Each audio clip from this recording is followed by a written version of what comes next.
Well, welcome everybody to week 3 of the June online program for the alumni of the Sunshine Coast Health Center up here in Powell River, British Columbia.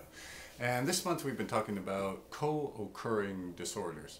So that's the addiction and something like depression or attention deficit or anxiety or trauma, something like that. So two things happening to the poor soul at the same time.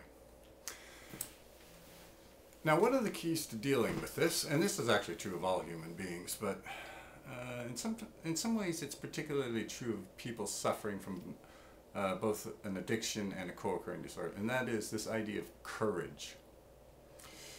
Now, some experts, I'm thinking of like Sal Maddy, who's a professor of psychology in California, and his sort of version of courage is called hardiness, and he talks a great deal about hardiness. In fact, a couple of years ago he talked about hardiness as essential to recovery from addiction, and he gave that talk in Vancouver. But it's a similar idea to courage, the new catchword, the new trendy term today is resilience. Everybody's using resilience now. Another one of those. But again, the baseline thing is, a lot of it means courage. Every human being has bad days. People with co-occurring disorders, they may have a few more bad days than other people. Okay, I'm thinking of if they have bipolar disorder or something. You know, they may hit into the depression part of the bipolar.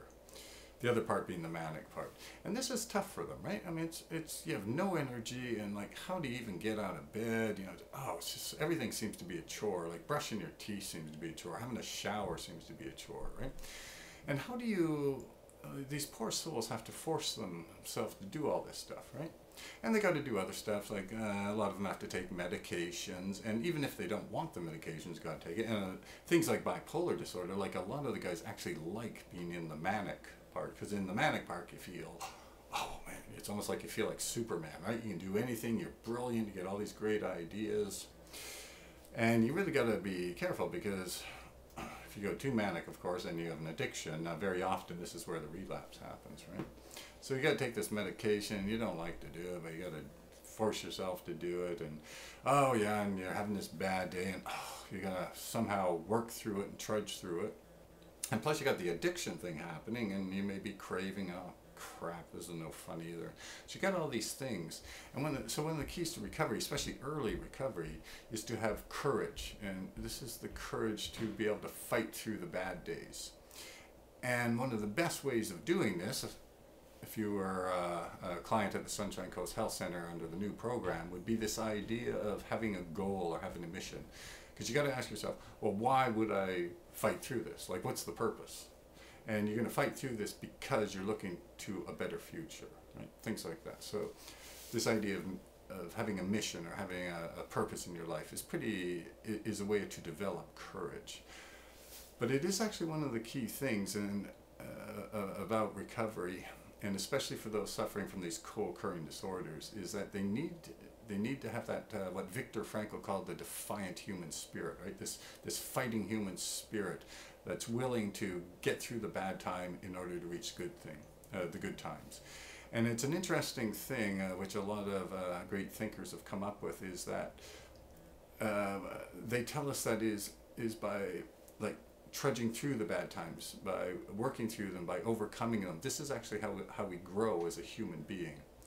And I know Kathy in the family program talks a lot about this, is that there's this challenge, and now I have to overcome it. And it is in the overcoming it and in working through it that I will actually mature and get stronger as a person. That old idea that which won't kill you makes you stronger, sort of in a simplistic sense, that kind of idea.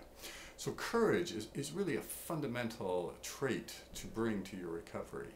And it's just, we've been discovering from our research that a lot of the courage is actually arising from this idea of, actually I have a bigger purpose in mind, I have a greater goal.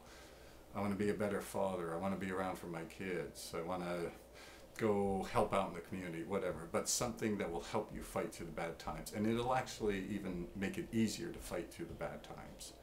Anyway, that's our little video for this week, and we'll see you next week with another one.